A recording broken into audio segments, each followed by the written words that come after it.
I want you guys to check out this crazy title here. Inside the day, I came home to my son dead and my wife in bed with her drug dealer. Then I got to shooting. What I really hope most people take away from this is the willingness to overcome anything. Because I hope the people that watch this can look at this and say, wow, if he can get over this, then I can get over whatever I'm trying to overcome in my life. Guys, this story just gets more heartbreaking and worse the more that you listen. And we're not going to watch the whole thing. These are just short snippets from a full podcast. It comes from Rise Above with Kevin Lanning. We've actually reviewed a video from this channel before. I'd encourage you to go check out the full video if you enjoy what you're about to hear right now. The title of this video is I Started Smoking at 17, Drug Addiction Story, Family Tragedy, and Sobriety Recovery Journey.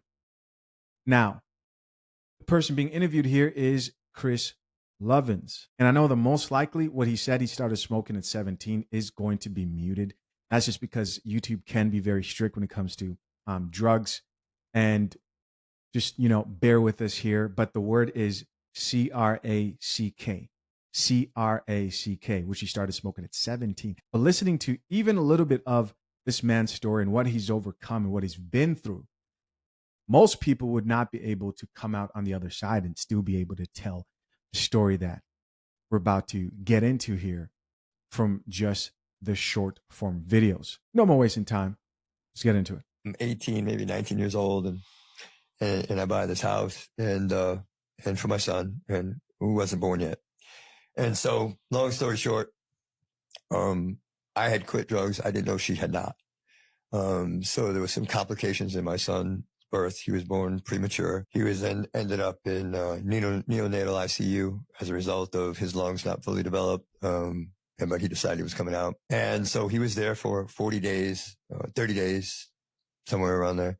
And they sent us home. And my son required a lot of special treatment. You had to pat him on the back every 20 minutes when he was sleeping to keep his lungs working and all this stuff. And so she was a primary caregiver and I was off working. And I'll never forget, one day I was working. I usually work doubles, but I worked a split double, which means I had some time off in the middle. So it's November 17th, 1989. I came home between my shifts and we had a 2-story house with a garage down below, and I opened the garage and walked in the house, and my house was really weirdly silent, and my house was never quiet. You don't get a baby. And I'll never forget, I'm walking around and calling out to my wife and no response. And for some reason I'm calling out to my son, and I don't know why, but I walked upstairs and I walked in the nursery, and my son was in the bassinet alone. My wife was nowhere to be found. I walked over to him, and he was not cold, but he was cool. And so I grabbed him up and I'm performing CPR and come to the hospital, and he died that day. And my wife was nowhere to be found. And so I couldn't call. I could call in the house. This was, back in the day before cell phones. And I ended up coming home and pounding on my neighbor's door. And I'm like, dude, have you seen Michelle? And he's like, yeah. And I'm like, what do you mean, yeah? Where is she? He goes, I'm like, dude, where's Michelle? He said, she's down at, I saw her down at JoJo's house earlier. And I'm like, that dealer? He goes, yeah. I'm like, man, we don't do drugs anymore. I just want to say something real quick. If you are a parent, if you are a father, when I first heard him describe what he remembers vividly, which definitely was a traumatic experience, walking in, there's nothing worse than walking in and seeing that your child is dead. I just can't think of anything worse than that, right? And you can tell that it definitely affects him to this day. I don't know, man. You pray for your kids. You hope that the worst doesn't happen. Life is very unpredictable. And unfortunately, people go through losing a loved one. A lot of people go through losing children. Very heartbreaking moment right there. And he was, that's what I saw. And so I went back to my house and I had a 9mm upstairs, and I grabbed the gun and I went down the road and I opened the door. I went inside and I heard my wife making noises that she should not have been making without me being present. And I walked up and I walked into the bedroom and I was so enraged because she was there with him. As a result of that, my son was dead. It was all over the place. And I literally took that 9mm and I put it in the drug dealer's mouth and I pulled the trigger. Wow. And the gun jammed. And I stepped back and racked the second round, pointed at his head and pulled the trigger again. And the gun jammed. Wow. I then took the gun and I beat the crap out of the guy with it. I mean, I all but killed him. And when I was done, blood everywhere, I took the gun and I threw it at him. And when I threw it at him, it hit the wall behind him. And the gun discharged and shot over my head.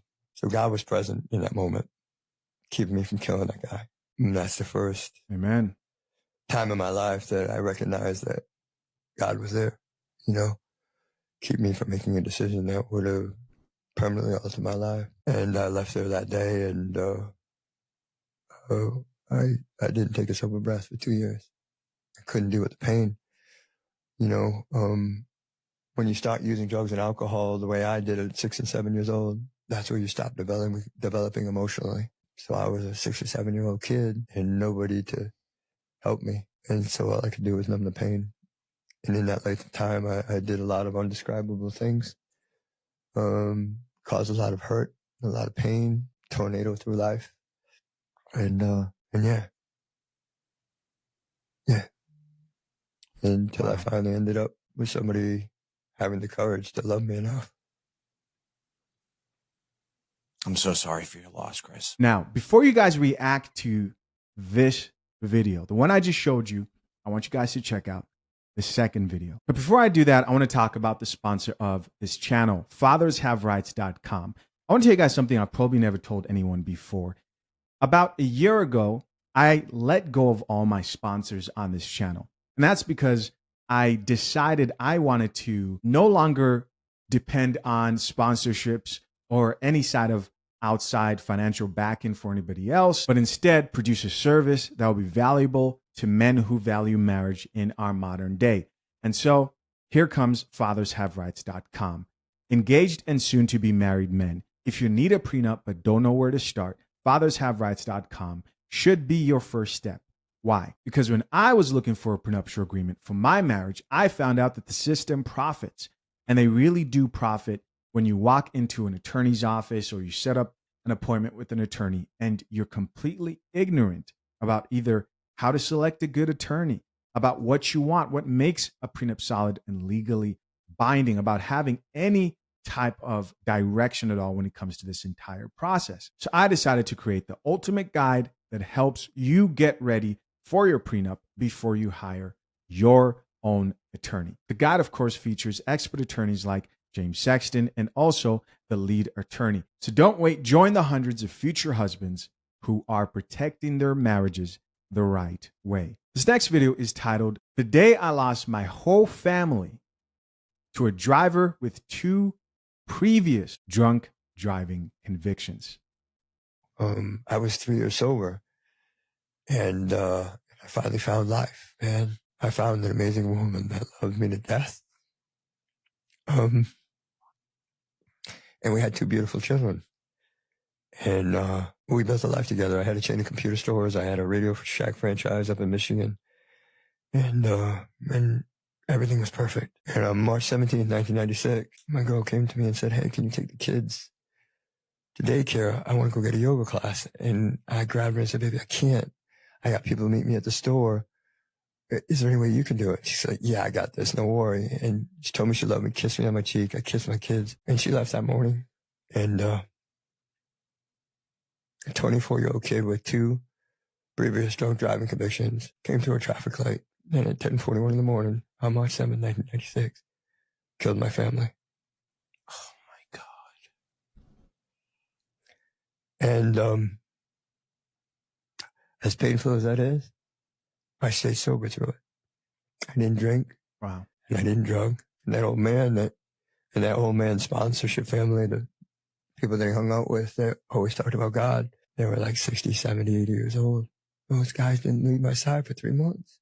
I mean, I had to deal with a lot of counseling, a lot of grief therapy, and a lot of pain.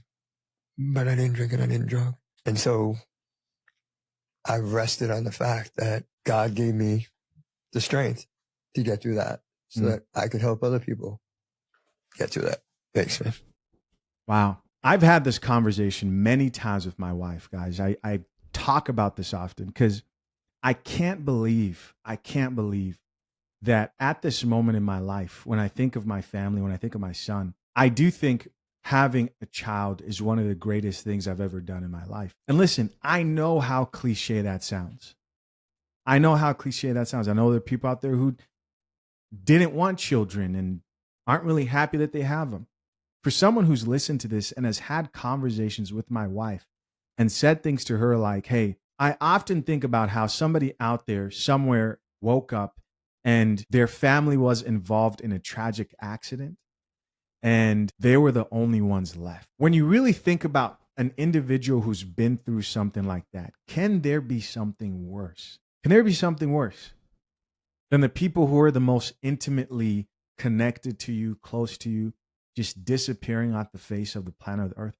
I can't name a few things. You know, someone can say, well, you can die. Well, I think people respond and say, I'd rather go through death than have to live this life with the people who I hold dear just being eliminated out of my life like that. And of course, it doesn't have to be marriage situations. Could be anybody's. Could be your immediate family, your brothers, sisters, and family wiped out like that. I mean, this is like stuff that the worst of the worst nightmares are made of.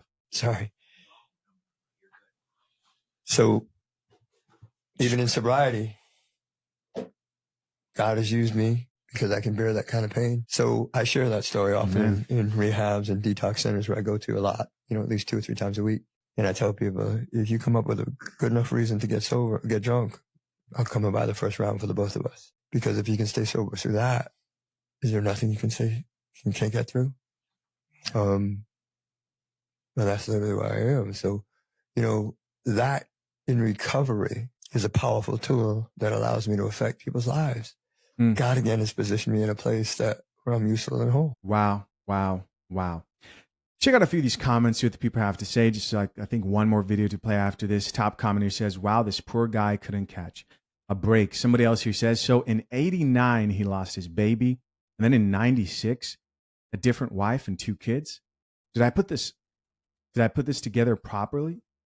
This poor man. Somebody else responded back and says, plus his childhood's trauma. What are they talking about? That's an unbelievable story too. I'm going to get into that here in a little bit. Somebody else who says, Kevin, you know what a chosen one means. We go through pain for a reason because, hun, God chose you for a higher purpose. I truly do believe that there are some things in this life that only God can truly get you through.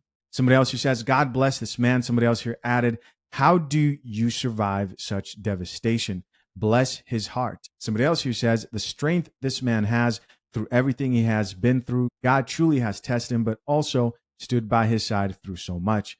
His space is secure in heaven, and he will see his wife and children again, and it will be beautiful. Okay, let's go back to this first video and check out some comments here. Remember, this is the first video where he said he walked in and saw his wife cheating with a drug dealer, and he just started shooting, but the gun jammed, so on and so forth.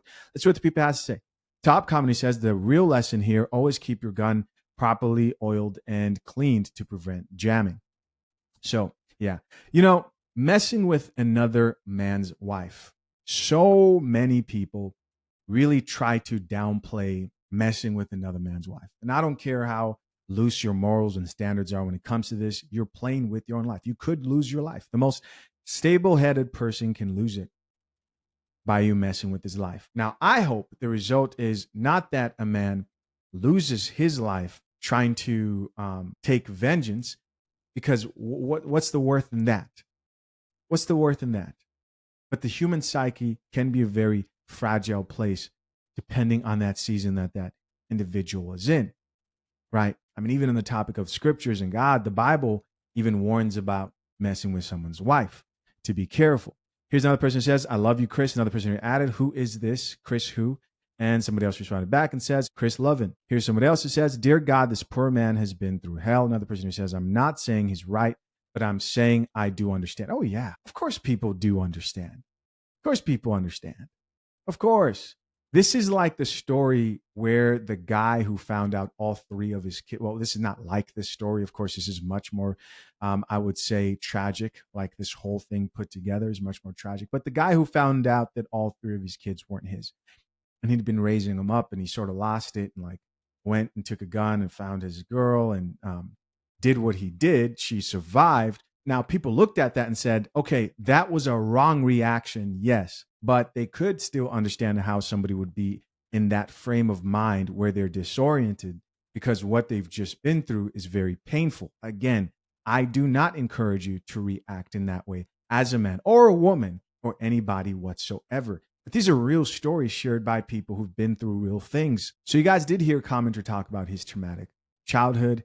Here's a video with the caption, how I was locked in a box as a child by my parents. Let's check it out. My childhood is very, very dark. I suffered an enormous amount of abuse, an enormous amount of abuse, an enormous amount of abuse. I often tell the story or relay the story that, at a very young age, I was locked in a box for 3 or 4, 5, 6, 7 days at a time, where I wasn't fed, I wasn't given any water, and I'd literally come out covered in my own urine and my own feces. And it's crazy.